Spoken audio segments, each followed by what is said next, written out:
En el aire de Radio Uruguay, inventamos entre todos la máquina de pensar. Acompáñenos en un viaje a través de los universos que vibran dentro de los libros. Bienvenidos al corazón de las palabras, la máquina de pensar. Conduce Pablo Silva Olazábal. Produce Gustavo Germán. Auspicia Biblioteca Nacional. La máquina de pensar.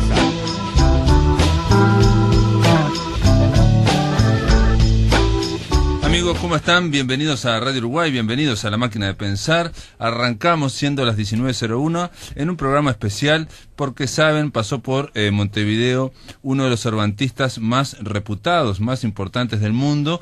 Él es José Manuel Lucía Mejías, es catedrático, es escritor, es presidente honorario de la Asociación de Cervantistas y presentó en Montevideo el libro La Juventud de Cervantes, una vida en construcción. Bueno, fuimos hasta la Universidad de Montevideo, en la biblioteca de la Universidad de Montevideo, y ahí tuvimos esta charla con él.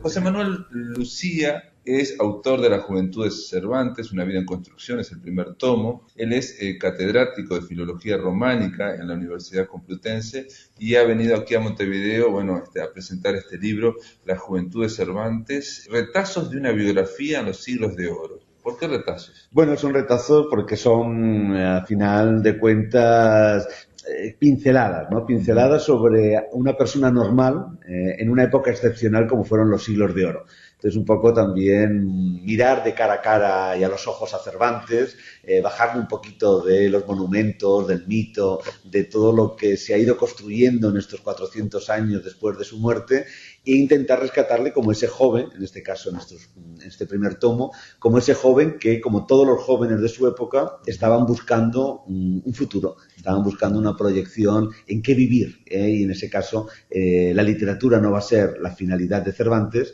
sino que precisamente va a ser vivir intentar vivir bien, que a veces no es fácil, y sobre todo, bueno, lo que son las grandes profesiones del momento, que, bueno, pues ser letrado, ser secretario de esa corte tan compleja como es la de Felipe II, o ser soldado, que es, digamos, las dos grandes profesiones que podría un joven aspirar y a las que va a aspirar Cervantes. No, la tercera era el sacerdocio, ¿no? El clero, ¿no? Efectivamente. En ese caso, creo que Dios no le llamó por la senda del clero, ni lo intentó, ni como otros escritores que sí, como por ejemplo Góngora. Lope al final de su vida, pero Góngora, digamos, desde joven, siguió la carrera religiosa, aunque, bueno, tampoco su vida era lo más edificante que en un momento dado podríamos pensar, ¿no? Sin embargo, me llama la atención que digas un joven normal en una época, porque, el siglo XVII es un siglo espectacular, ¿no? El siglo de oro, ¿no? Sí, sí. Y estamos hablando de Cervantes, que es otro espectacular, que a lo largo de 400 años han creado, se lo ha recubierto de bronce muchas veces, ¿no? Es muy difícil ver el humano que había detrás de todo eso. Sí, a mí es lo que, digamos, me llamaba la atención, o era algo que realmente me interesaba con la biografía, ¿no? Precisamente el pensar que hace 400 años, hace 450, 460 años, precisamente había una persona normal que jamás pensaba en escribir el Quijote, es decir, jamás pensaba que en el siglo XVIII los ingleses iban a leer el Quijote, jamás pensaba que iba a haber ilustradores franceses en el siglo XIX que iban a ilustrar el Quijote. O sea, que lógicamente no había nada en su planteamiento vital que ya estuviera prefigurando en un momento dado el gran escritor que al final terminó siendo, sobre todo los últimos años de su vida. Entonces, de pronto, contar la historia desde el principio, porque un poco lo que yo notaba en las biografías que existen es que la historia se cuenta desde el final. Claro. Es decir, se cuenta pensando en el éxito. En el éxito, o sea, voy a escribir una biografía del gran escritor Cervantes. No, yo voy a escribir una biografía del joven Cervantes, que todavía no sabemos qué va a ser, si va a ser escritor o cualquier otro tipo de oficio, ¿no?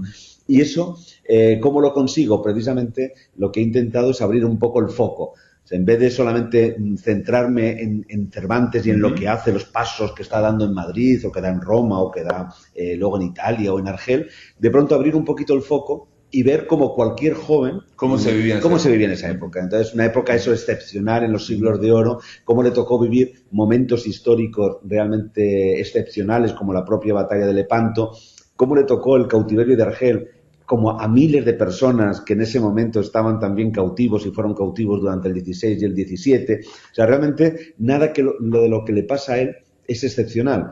lo que va a ser excepcional es la capacidad que luego va a tener el gran escritor, como solamente Cervantes lo pudo hacer, de convertir muchas de esas vivencias en literatura. Y además en una literatura que ha pervivido a lo largo del tiempo.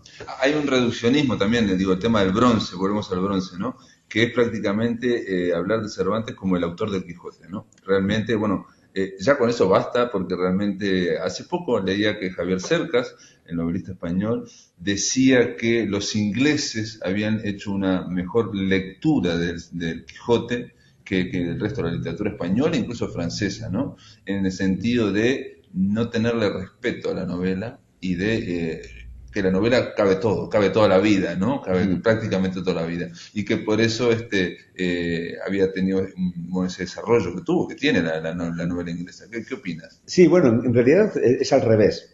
Es decir, son los escritores ingleses los que le van a dar la seriedad al Quijote. Ah, mira. Es decir, cuando el Quijote triunfa en 1605 y se difunde y se publica y se lee mucho. Y se lee mucho, se lee como una obra de entretenimiento, una obra menor, es decir, una obra de risa. Se lee, una cosa que siempre me interesó, se lee en aquellos tiempos, había alguien que leía y muchos que escuchaban, ¿no? Sí, no sabían leer. O sea, se lee como un entretenimiento, como si fuera la televisión. Efectivamente, esa escena, Cervantes es algo que es maravilloso, que muchas veces nos da escenas de su propia lectura en la época, o sea, ese momento en el que por la noche llega la gente a la venta, sí. Y de pronto dicen, bueno, ya que estamos todos aquí reunidos, ¿quién sabe leer? Y dice el cura, yo sé leer. Y entonces sacan de un cajón libros que se ha dejado alguien y empiezan a leer un libro, que en este caso en el Quijote va a ser El curioso impertinente.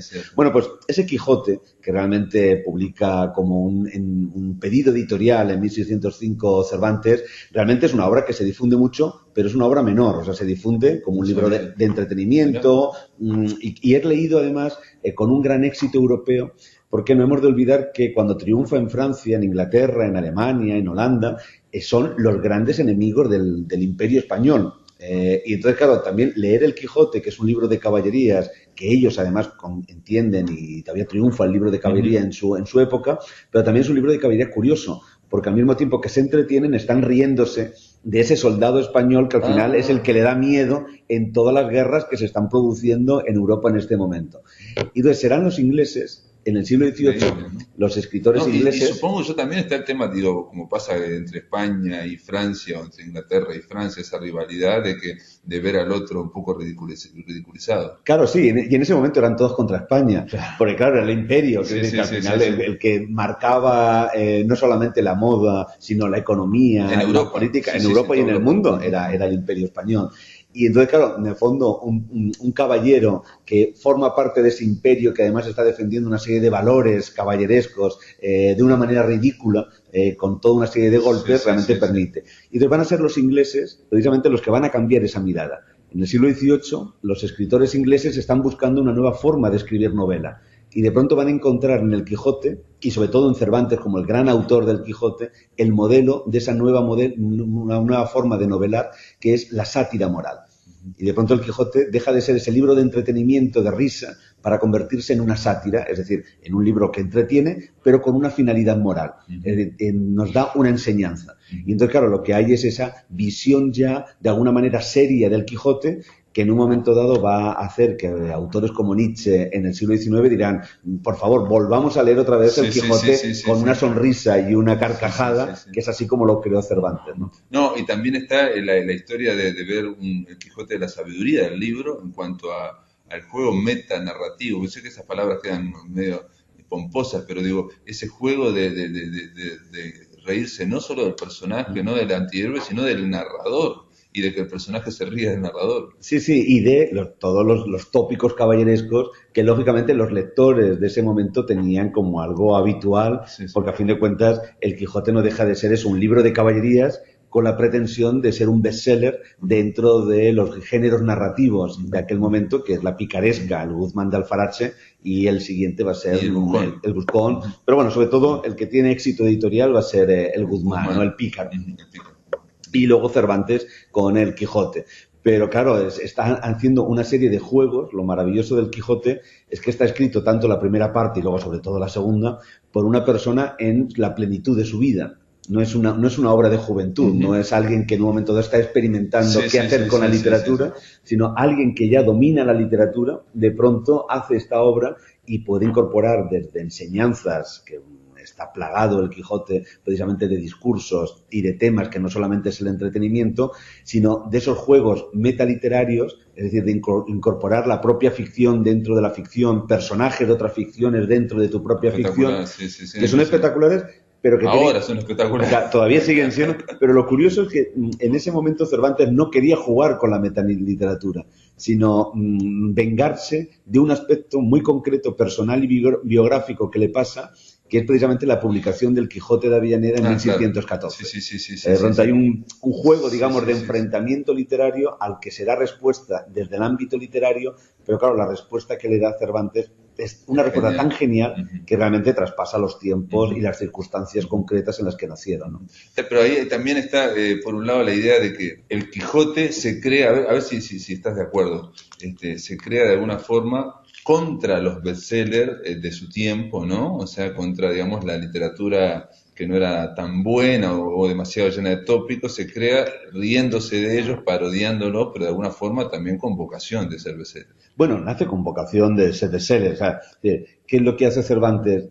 Cervantes, la primera parte del Quijote en realidad no es una apuesta personal. Para mí no queda ninguna duda de que es un librero, Francisco de Robles, uno de los más importantes libreros de Madrid y de Valladolid, que en un momento dado quiere tener un libro de éxito.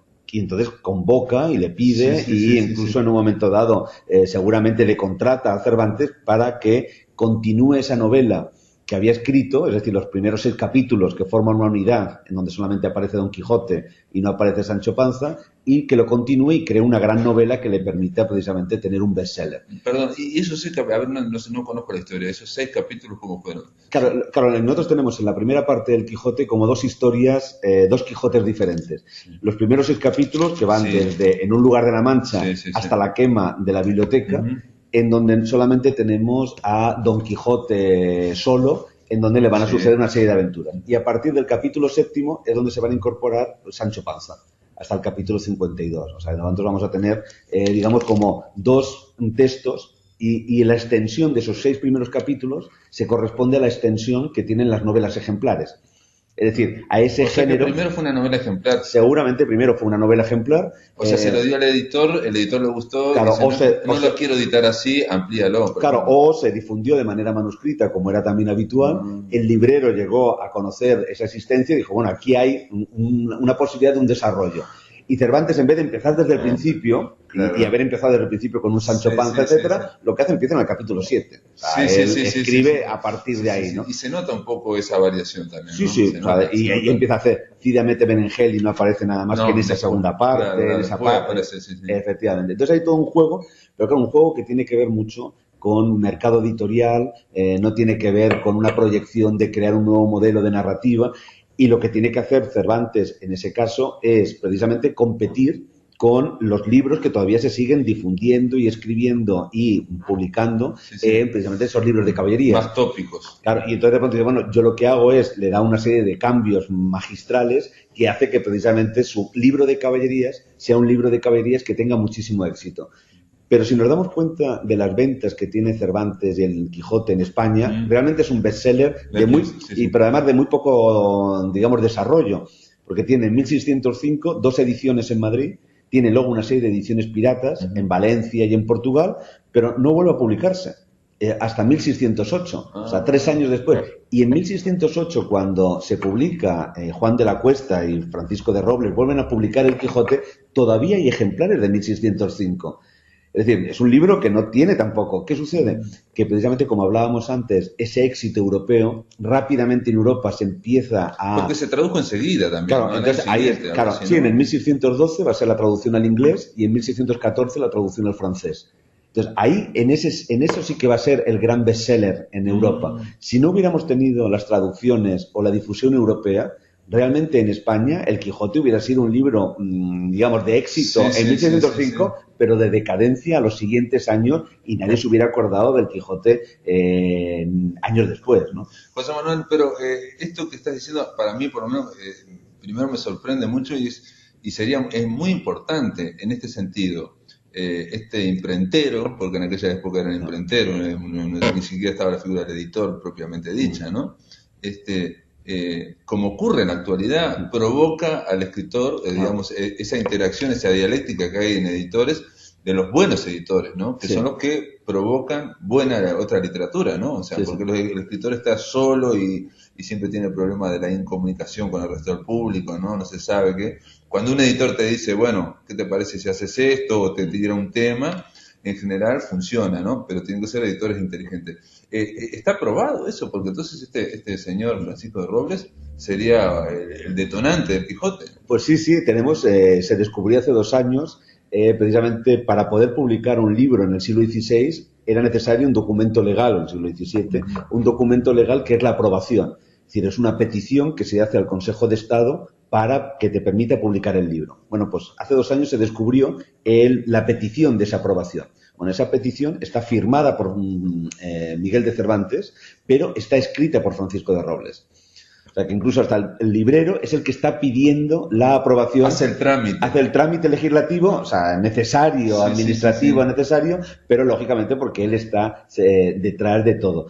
Que es, para muchos cervantistas y para muchos amantes del Quijote, esa idea les imposibilita casi una lectura real de la obra, porque de pronto es decir, bueno, ¿cómo es posible que este mármol, este bronce, este gran escritor haya tenido necesidad de un espaldarazo, de un empujón para hacer esta obra genial?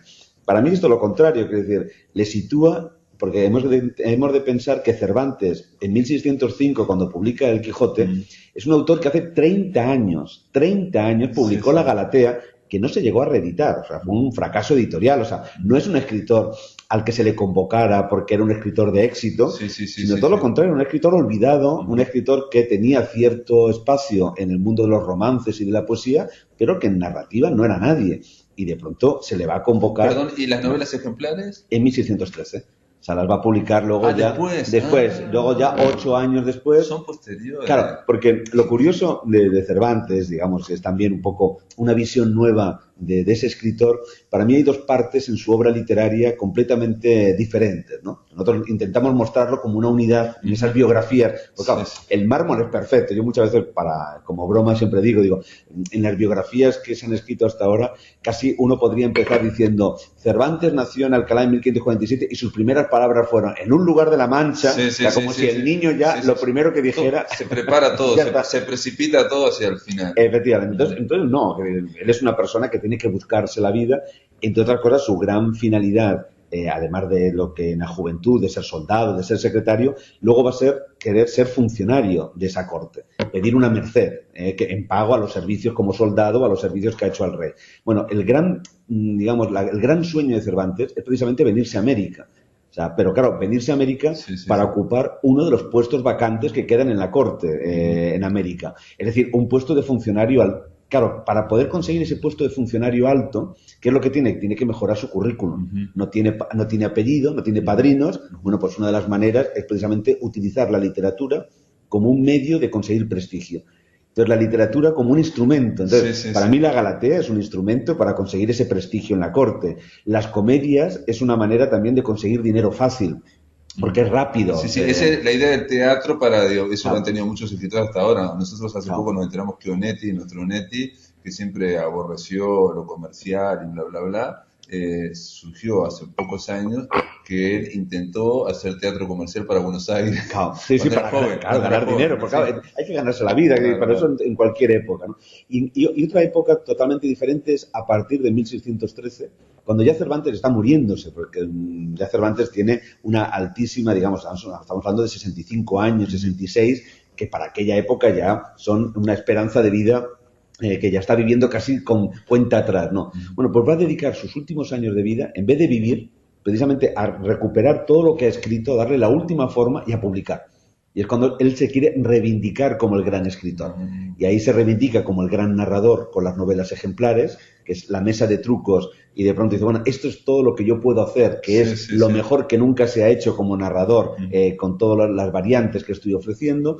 En 1614 se reivindica como un poeta precisamente narrativo, El viaje del Parnaso. Entonces, bueno, yo soy capaz de hacer esto como poeta. En 1615 se reivindica como un poeta dramático, y es cuando publica las comedias y los entremeses, y es cuando se pone a escribir frenéticamente lo que para él va a ser la gran obra que tiene que acabar, que es el Persiles, que es una novela culta, narrativa, en donde él piensa que le va a dar toda la fama. Sí, sí, y ahí se equivocó. Y ahí se equivocó, porque el Quijote no entra dentro de esa reivindicación. Entonces, es curioso, porque ahora ya en estos momentos no está pensando en la literatura para mejorar su vida, sino en aquello que en la época se llamaba la segunda vida, que era la fama. Entonces, él está ya viviendo para proyectar su vida, ¿no? Lo que aparece en las coplas de Manrique, ¿no? La segunda vida o la segunda vida, ¿no? Efectivamente. Entonces, claro, lo tremendo de los destinos que uno quiere tener, y de pronto dice, bueno, yo tengo el destino de quiero dejar una imagen de mí como escritor, y Cervantes trabaja en sus últimos momentos precisamente en dejar esa imagen.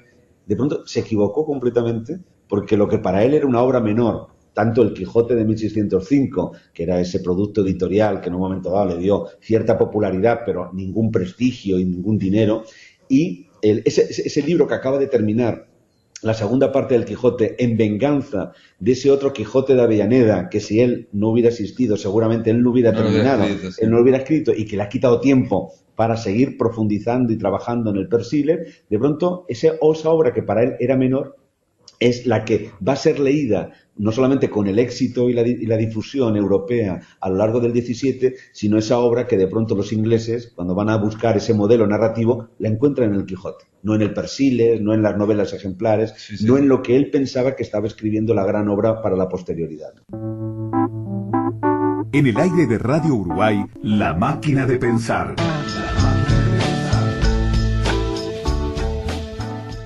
Continuamos aquí con José Manuel Lucía, él es catedrático de Filología Románica de la Universidad Complutense, hablando de la juventud de Cervantes, una vida en construcción. Me quedó, José Manuel, la idea extraordinaria, aparte porque hace poco en La Máquina de Pensar pasamos una entrevista inédita de Borges, y Borges le preguntan por el talento y el genio, y entonces él dice, bueno, para usted, le dice al entrevistador, el genio sería el talento superlativo, ¿no? Para mí no, para mí el hombre puede manejar el talento y el genio maneja al hombre, ¿no? Lo arrebata, ¿no? Lo arrebata. En este sentido, ¿podemos decir algo así, digamos, con Cervantes? Porque hay algo que me llama la atención del Quijote, bueno, obviamente, ¿no? Como mero lector, es que a veces muy desprolijo aparte, ¿no? Es una escritura torrencial, a veces hay equivocaciones de tramas, ¿no? Pero hay esa escritura a toda velocidad. Y por lo que me decís vos de la segunda parte, que para mí es superior, ¿no? Es superior, estuvo escrita contra el reloj también, sin la idea esa de... Porque yo el Persiles no lo leí, ¿no? O sea, no lo leí. Me supongo que ahí fue más prolijo, si se quiere, más decantado. Sí, la verdad es que me encanta lo de talento y genio, ¿no? Porque al final es verdad que el talento es algo que uno puede trabajarlo, pero el genio al final, esa capacidad de haber incluido dentro de aquello que uno está creando algo que no sabe ni lo que tiene, ni lo que es, y que luego lógicamente serán los lectores y el tiempo lo que te lo da, ¿no? Y efectivamente lo que a mí en la segunda parte, realmente si Cervantes no hubiera escrito la segunda parte del Quijote, hubiera sido un escritor más, un clásico más, y uno más de los 50 o 60 magníficos escritores que todavía recordamos en la universidad, en los estudios del Siglo de Oro, pero lógicamente ninguna proyección de cambio y de transformación como ha tenido, ¿no? O sea, realmente el germen está en la segunda parte.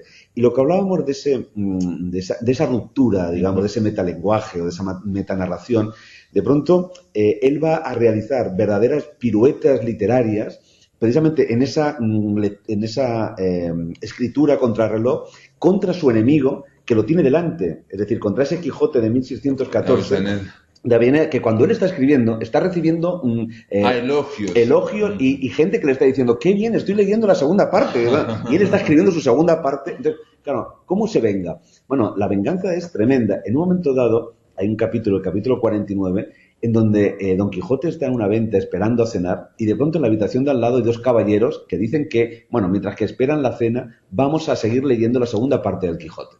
Claro, el propio personaje escucha como alguien está leyendo su continuación, ¿no?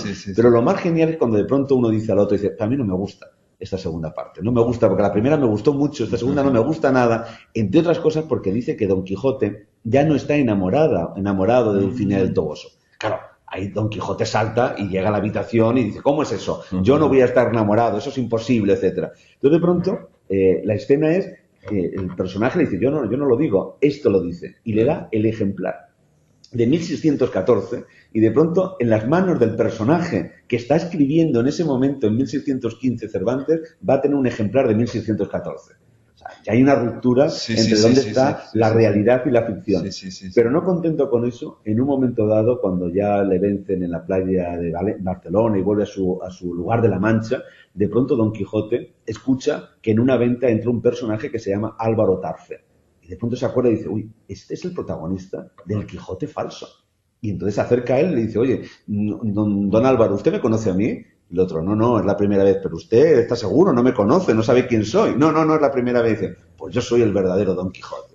No me lo puedo creer. O sea, he vivido toda mi vida en esa vida de papel que ha sido precisamente el Quijote falso, he vivido completamente engañado. Ahora me di cuenta de que realmente usted es el verdadero y yo quiero ser amigo realmente de usted, etcétera. Eso que está pensado en una venganza directa para los lectores de 1615, realmente conlleva ese genio que de pronto cambia completamente nuestra concepción. En un momento, en la segunda parte, el Quijote le dice, bueno, vamos a ir a Zaragoza, y él dice, no, vamos a Barcelona porque en el de Avellaneda. Claro, efectivamente. El de Avellaneda vamos para allá, claro. Pero en este, que es el verdadero, vamos para Barcelona. Ahí está, justamente cuando se da cuenta a partir del capítulo 49, cuando de pronto cambia y dice, bueno, voy a demostrar precisamente de que es falso este Quijote, porque aun a pesar de que en mi primera parte yo he dicho que he ido a Zaragoza, porque es una cosa que dice Cervantes al final de la primera parte, yo voy a demostrar que tengo algo que es fundamental, que tengo voluntad. Libre albedrío. Y el libre albedrío. O sea, yo ahora decido como personaje que en vez de ir a donde tengo que ir, a Zaragoza, yo ahora voy a ir a Barcelona en esa demostración. Bueno, eso lógicamente es alguien que tiene talento a la hora de escribir, pero es el genio, que en un momento dado... Se tropieza con esa genialidad, yo creo que o la descubre o se tropieza, y ahí ocurre algo que es muy difícil en literatura, y es muy difícil incluso de explicar acá mientras estamos hablando, de que los dos personajes se independizan de la trama. Ahí ya los personajes tienen vida y vayan a donde vayan, ahí, la trama lo sigue. O sea, no es los personajes subordinados a la trama para que todo concluya, sino que él dice, yo me voy a Barcelona y sigue ahí la historia. Donde esté yo, sigue ahí. Es espectacular. Es espectacular, sí, la verdad que... Y sobre todo es espectacular porque yo estoy convencido de que Cervantes no era consciente del cambio de transformación precisamente que va a hacer ni más ni menos que la novela, que es un género menor en su momento, donde él está escribiendo, se va a convertir a partir del 18 y sobre todo del 19 en el género estrella. Es decir, hoy no entenderíamos la literatura sin novela, para nada. Pero en el siglo XVI se entendía la literatura sin novela y en el siglo XVII y casi en el siglo XVIII. No se entendería la literatura sin poesía en esas épocas. Entonces, digamos, incluso la transformación es cambio de eje, ni más ni menos de todos los géneros alrededor de la concepción de la literatura. Bueno, eso no lo pensaba Cervantes, porque Cervantes se estaba riendo de ese problema que él tenía y saber además la mayor venganza que le podía hacer a ese falso escritor que se esconde debajo de un seudónimo, Alonso Fernández de Avellaneda, que es decir, además te voy a condenar al silencio. En un momento dice, yo sé quién está detrás de Alonso Fernández, pero no lo voy a decir. Porque claro, sabe que la mejor venganza es precisamente condenarle a ese silencio en donde él se ha escondido precisamente para atacarle. No ha ido de cara a cara y ha dicho, yo soy tal persona y en un momento dado quiero ahora quitarte el beneficio precisamente de tu segunda parte, ¿no? Entonces, en todo ese juego, de pronto hay esa genialidad, pero no solamente la genialidad del texto, sino luego la genialidad de unos escritores, de unos lectores, que son capaces de darse cuenta de que ahí está el germen de algo nuevo. Sí. Hay un detalle, porque nosotros estamos ahora en el siglo XXI y entre los escritores, la literatura manda la novela. Por ejemplo, el cuento está en caída, en desgracia. La poesía es como marginal. Es marginal o periférica. Y de hecho se le dice a los escritores, si no haces una novela, no existís, ¿no? Sí. No. Es extraordinario que en aquella época pensarla, ¿no? Como estás diciendo, la novela primero que era un género menor, recién estaba... prácticamente era nouvelle, ¿no? Era novela, lo que nosotros conocemos por nouvelle ahora, novela corta, era lo que funcionaba. Y lo increíble es que se inaugura casi el género en castellano, en español, ¿no? Con el Quijote. Sí, o sea, realmente tenemos los libros de caballerías, tenemos, digamos, toda una tradición novelesca. Lo que no hay es la concepción de que esos grandes entramados de historias realmente sean una parte fundamental de la literatura. Es decir, donde te cuentan la vida, donde te cuentan en un momento dado la relación del hombre con la vida, es en la poesía. O en un momento dado en los grandes estudios filosóficos o teológicos, ¿no? Pero la poesía es el camino, porque la poesía puede ser narrativa. La poesía puede ser dramática, es decir, cuando iban al teatro que les contaban una concepción del mundo, estaban escuchando poesía, ¿no? Sí, con Lope, por ejemplo. Sí, todo lo que es la comedia. O sea, en un momento dado estamos hablando también de los 400 años de Shakespeare. Shakespeare escribe en verso, porque el verso es el mecanismo precisamente de la transmisión en el teatro, ¿no? Bueno, entonces la narrativa es algo secundario y algo que no tiene ningún valor. Porque es prosaico. Sí, es prosaico, efectivamente. Y algo fundamental, no tenía tradición precisamente clásica. Aristóteles no había hablado de la narrativa. O sea, había hablado de la poesía y había hablado del teatro. Entonces, había que crear todo ese nuevo mundo. Bueno, pues ese nuevo mundo se crea, en parte, por lo que la genialidad de Cervantes, que es capaz con su talento de incluir todos estos elementos nuevos en la historia, entre otras cosas porque también él va a hacer algo, yo creo que tampoco sin una conciencia de lo que estaba haciendo, pero esa es la genialidad del escritor, que al final en el texto está, y es que los personajes terminan viviendo.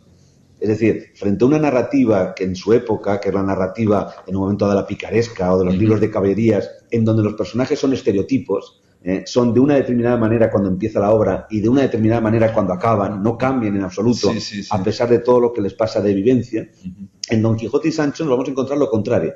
Son dos personajes que incluso entre ellos esa pareja que necesita Cervantes crearla para que haya diálogo, porque si no en un momento dado nos hubiéramos encontrado con 50 y tantos capítulos de un personaje que habla consigo mismo y nos hubiera aburrido ya el capítulo 20 y hubiéramos dicho, este loco ya no hay quien lo aguante. Al tener el diálogo con Sancho Panza, de pronto termina siendo Sancho Panza un poquito más Don Quijote, intenta aprender, ha aprendido cosas que no se comporta de la misma manera cuando acaba el libro, y Don Quijote termina siendo también un poquito Sancho Panza, aprendiendo también de ese sentido común de alguien al que aprecia. O sea, ese diálogo es un diálogo creativo, es al final el diálogo que también tenemos como lectores, que cuando estamos leyendo el Quijote lo empezamos de una determinada manera y al final cuando terminamos nosotros también somos diferentes. Sin duda. Hay un detalle también, bueno, Unamuno dijo, ¿no?, que Sancho se quijotiza y Quijote se... pero hay algo que te pregunto, que agrega Cervantes, no sé si está correcto lo que te voy a decir, que es que en ese momento lo esencial era el verso, ¿no? Era el camino, el medio de comunicación de la literatura, de la alta literatura era el verso, y la prosa era algo como más de entretenimiento, en fin, para las masas, ¿no? Sí, teniendo en cuenta la imprenta. Si no nos olvidemos que lógicamente la imprenta es un negocio. Y el verso no está dentro del mundo de la imprenta. Es decir, no se imprimen los libros de poemas, porque lógicamente... Ni las obras de teatro tampoco. Ni las obras de teatro, solamente luego en un momento dado Lope va a intentar, porque está viendo que otros están sacando un beneficio, pero ni incluso cuando imprime Lope, realmente son las obras que más van a vender. O sea, realmente lo que sustenta la imprenta, además de los libros universitarios, de los libros de texto, de los libros religiosos, van a ser los libros narrativos. Es decir, que lo que lógicamente no tienen una transmisión manuscrita, sino sobre todo imprenta, ¿no? Y ahí es donde, por eso... Y por la cantidad de palabras, me imagino yo también, ¿no? Efectivamente, porque solamente a través de un libro puedes leer una novela larga, Tirando Blanco. Efectivamente, sí. Y claro, también es verdad que como tienes detrás una industria, pues también se trata de libros comerciales. Y siempre hemos tenido una idea de que aquello que tiene éxito y que es comercial, pues automáticamente no puede ser bueno literariamente. O sea, siempre por esa dicotomía que en un momento dado hasta hoy existe y bueno, y a veces se va rompiendo. O sea, yo recuerdo cosas como 100 años de soledad, Gabriel García Márquez. Entonces, bueno, decir, ¿cómo aceptamos que sea un bestseller y al mismo tiempo una obra maestra? Bueno, pues sí, puede serlo, que no es necesario que haya esa dicotomía. Pues ya también en aquella época existía precisamente esa idea de que si tú tenías éxito con este libro, no era el éxito del reconocimiento literario, igual que si hoy en día tenemos a un autor de bestseller, en un momento dado le decimos, vende millones de ejemplares, pero hombre, no es bueno. Tan bueno no será, no puede ser, o sea, realmente es porque tiene detrás una editorial, tiene la publicidad y no le consideramos que puede ser también literariamente a un alto nivel, ¿no? En el aire de Radio Uruguay, La Máquina de Pensar.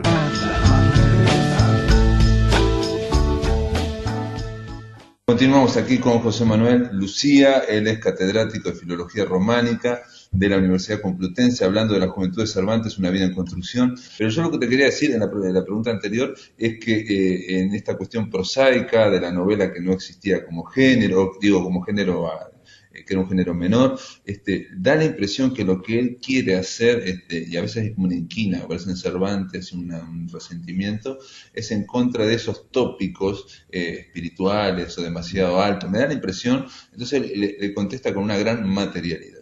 El Quijote es como la novela de la materia, todo es materia, y ese desgaste, esa evolución de los personajes.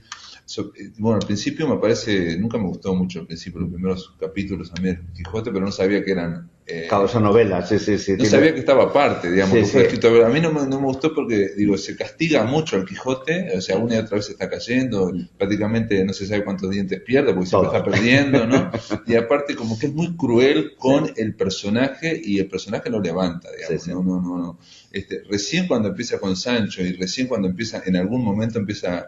que no sé en qué capítulo, pero para mí hasta los 30 primeros capítulos no me enganchó, es cuando empiezan a elevarse, digamos, el avión se eleva. Sí, hay que tener en cuenta, primero, bueno, esa diferencia también de composición, de intención, claro, ¿no? Claro. Pero también es verdad, hay lo que salva al Quijote, porque al final, si nos quedamos solamente con los 6 primeros capítulos, que se hubieran podido multiplicar, es decir, el Quijote de Avellaneda, que es una buena novela del momento, es como la extensión de los 6 primeros capítulos en todo el libro. Entonces, llega a la página 100 y dices, mira, ya sé lo que va a pasar. Ya sé que ahora va a llegar, le van a dar un golpe, dentro del golpe de al final va a decir que soy loco, no sé qué, no sé cuánto. Entonces, claro, son estructuras que realmente hoy para un lector... Reiterativas que para un lector de hoy en día no funcionan, ¿no? Para el lector de la época sí, porque estaba acostumbrado a esa repetición de los tópicos continuamente uno detrás de otro. Como ahora nosotros con la televisión y la serie de televisión. Igual, o sea, funciona de la misma manera, y ahí es también la genialidad, por ejemplo, que de pronto viene un guionista genial y te hace una serie que, siguiendo los mismos esquemas, de pronto no puedo dejar de verla, claro, porque de pronto le da un plus, ¿no? Un algo más, que es lo que da Cervantes a los libros de caballería.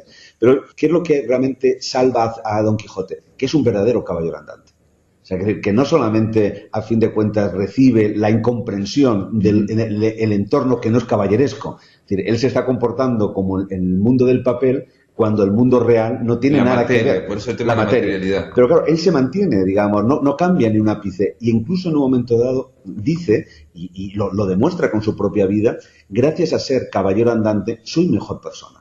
O sea, de pronto, gracias a que he salido en busca de aventuras, gracias a que recibo golpes, gracias a que escucho a los demás, gracias a que me preocupo por los demás, yo al final he conseguido salir de mi zona de confort, que en el fondo lo tenía todo, pero que no tenía absolutamente nada porque me faltaba una ilusión de vida. He conseguido llegar a ser mejor persona, porque la caballería al final es un modelo, es una meta, y él como tal lo mantiene. Entonces, una meta que pueden tener los caballeros hace 200 años, y ¿por qué no la puedo tener yo también como persona en mi mundo? Y eso es lo que hace también que el ejemplo del Quijote, luego también de Cervantes en su propia vida, sea un ejemplo universal.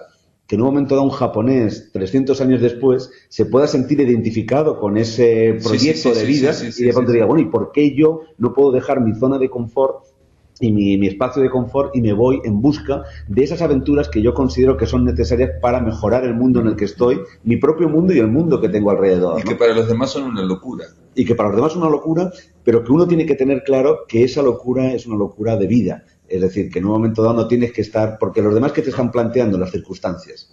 O sea, cuando de pronto Don Quijote sale, de pronto no le dicen, no es bueno ser caballero. De pronto dice, no puedes ser tu caballero porque eres viejo, porque eres pobre, porque no tienes fuerza. Es decir, tus circunstancias te imposibilitan seguir detrás de tus sueños. Y Don Quijote demuestra y dice, no. O sea, a pesar de ser viejo, a pesar de ser pobre, a pesar de no tener las circunstancias favorables para llegar a triunfar en este campo, yo lo voy a intentar. Porque realmente necesito llegar al máximo de mis posibilidades.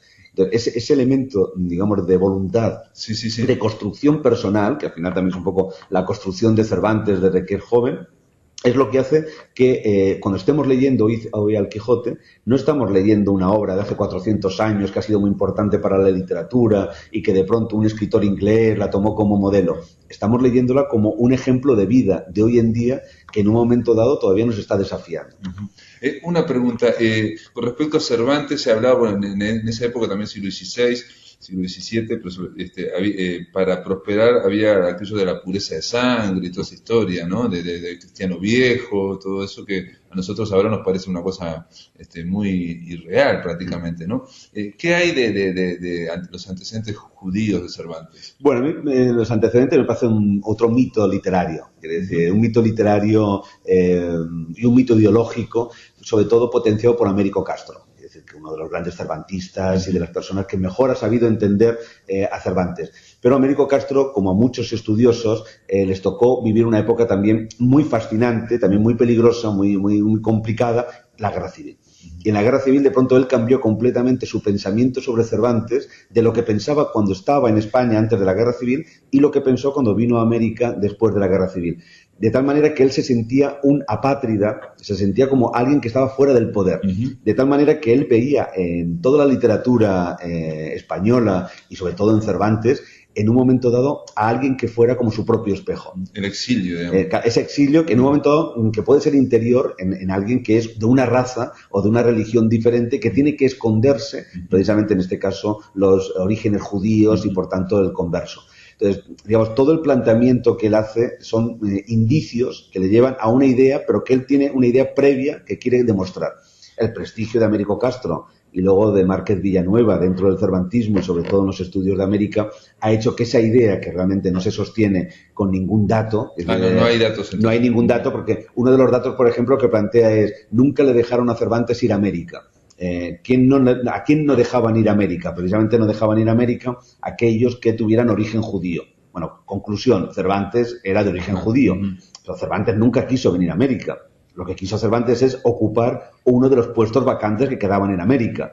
Cuando le dijeron, busque por acá donde se le haga merced, o sea, busque un puesto dentro de la corte en España, él abandona el sueño americano, no porque realmente le hayan rechazado por ser judío, sino simplemente porque sus expectativas de trabajo han sido completamente aniquiladas. Y en cuanto a, digamos, la genealogía, se sabe, yo recuerdo algo, te pregunto también porque en unas clases, él dice en un momento que Cide Hamete Benengeli es el famoso escritor árabe, ¿no? El Cide es el Cid, el señor, ¿no? Como el Cid Campeador, ¿no? Sí. Y leí que Hamete Benengeli tenía algo que ver con Ciervo, con Cervantes, que no. Bueno, eso ya buscar, digamos, intentar darle vueltas a un texto. Imagínate que, por ejemplo, hay autores que defienden que el Quijote es una biografía escondida de San Ignacio de Loyola.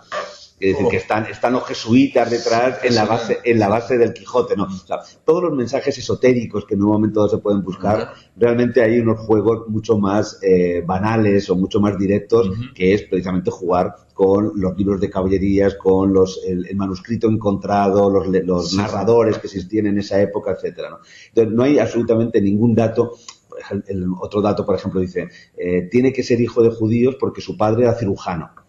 Don Rodrigo, Rodrigo Cervantes. Y Rodrigo Cervantes, los cirujanos solamente los ocupaban los puestos los judíos o los conversos. Bueno, es verdad que muchos de los judíos y conversos ocupaban los puestos de cirujano, pero el caso del padre de Cervantes ocupa ese puesto porque es sordo y no puede ser médico como el resto de su familia. Entonces, ocupa ese puesto, como luego se va a dedicar a, digamos, a trapichear con todo tipo de negocios, porque no tiene ni oficio ni beneficio, ¿no? Porque los cirujanos, no es como ahora que es lo máximo de la medicina, sino que era lo peor. Lo peor, digamos, era como lo básico, sí, era como sacamueles. El sacamueles, efectivamente. Sí, era lo peor. Las sangrías, era el primer servicio que hacías, digamos, de medicina, ¿no?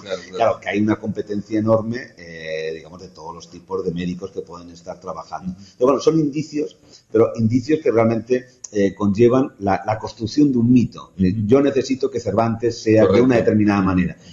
Por ejemplo, es muy curioso, a finales del siglo XIX, esa necesidad de, cuando ya tienes el mito creador y tienes instaurado el mito, quieres que sea el que defienda tus ideas. Entonces, por ejemplo, podía salir un periódico, un día, y entonces el titular era Cervantes liberal. Entonces se demostraba que Cervantes era un liberal, pero un liberal del siglo XIX, o sea, y que sus ideas. Y al día siguiente salió otro periódico que decía Cervantes cristiano. Y se demostraba que Cervantes era un cristiano apostólico que defendía los dogmas de la fe católica de Roma de ese momento. Entonces, uno siempre puede encontrar en una obra tan vasta, en sacar de contexto una serie de ideas, pues lógicamente aquello que quiere defender tu idea previa, porque quieres tener un espejo ideal en donde realmente tú te puedas justificar en aquello que piensas. Sí, o si no, también para provocar. Recuerdo Jean Cocteau, el escritor francés, que es muy importante, una definición que a mí me sorprendió, que decía que el Quijote era una novela cruel y reaccionaria. Entonces yo me puse a pensar, claro, reaccionaria en el sentido de que aparentemente el Quijote quería volver hacia atrás, ¿no? O sea, ¿no? Ir hacia atrás de la historia, ¿no? Instaurar el siglo XIII en el siglo XVI, en fin. ¿Y qué hay, José Manuel, un poco para ir terminando esta conversación impresionante con José Manuel Lucía, de la estadía de él como preso en Tánger, ahí en Argelia, ¿no?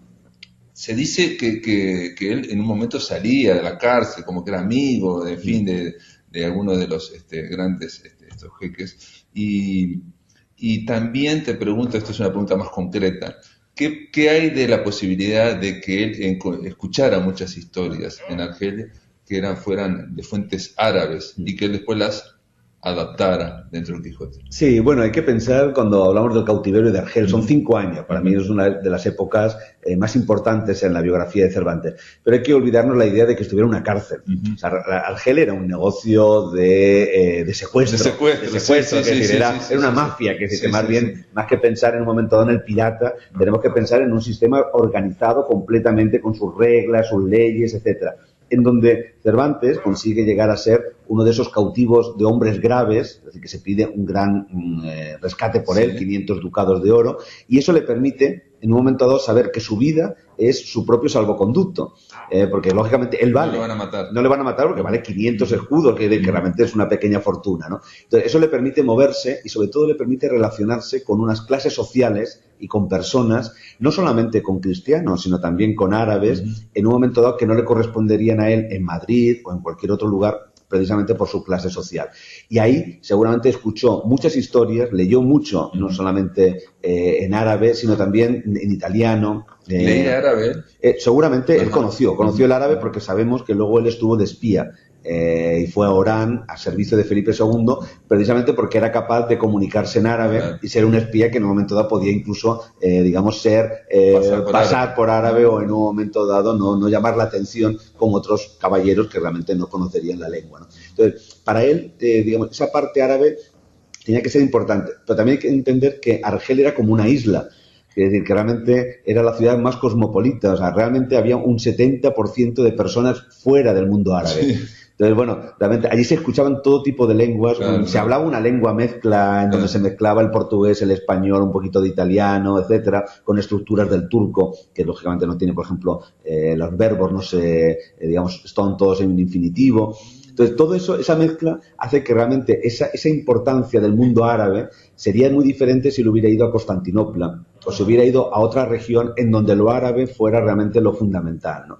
En Argelia realmente lo árabe era un elemento más de esa amalgama realmente cultural. Pero un elemento fundamental, obviamente, ¿no? Bueno, no tampoco, porque la mayoría eran renegados, la mayoría de los, además, la gente que estaba en los puestos más importantes eran renegados y muchos venían, los genízaros o los militares venían de Turquía.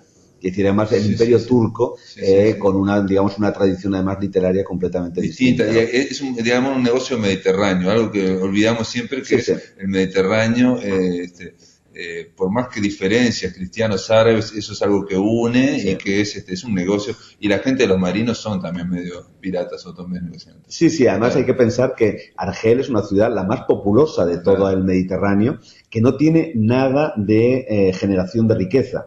Entonces, es el gran negocio para los comerciantes franceses, los comerciantes holandeses, los venecianos, los españoles. Y de pronto, ¿de dónde consiguen las telas que compran con el dinero que consiguen de los rescates? Precisamente de los comerciantes franceses. ¿De dónde consiguen las joyas? De los comerciantes holandeses. Entonces, Argel generaba mucho dinero, de la explotación humana, del secuestro, pero todo ese dinero luego se invertía en las propias industrias europeas, que no generaban ellos una industria con ese dinero. Entonces era un negocio de ida y vuelta. O sea, a veces nos olvidamos, parece que como que es una cárcel oscura que tienen allí, y no, es donde más se manejaba, por alguna manera sería como la Suiza de aquel momento, ¿no? La juventud de Cervantes, una vida en construcción. Bueno, este libro está en Montevideo, está en librerías. José Manuel Lucía Mejías.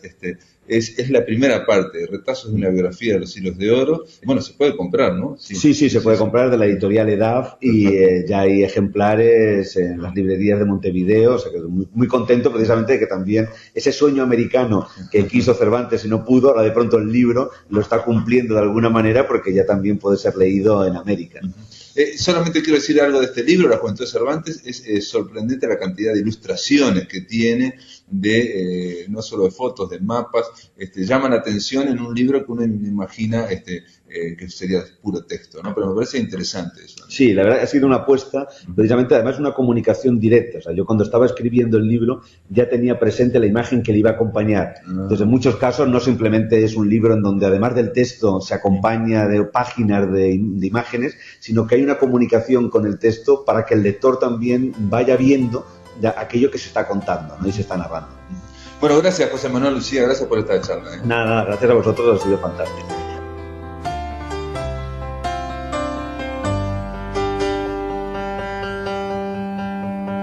Esto ha sido todo, amigos, espero que les haya gustado esta charla, al menos a mí me pareció fabulosa en torno a El Quijote y a Cervantes. Mañana a partir de las 19 horas los espero aquí en Radio Uruguay. Esto es todo, amigos, que lo pasen muy pero muy bien.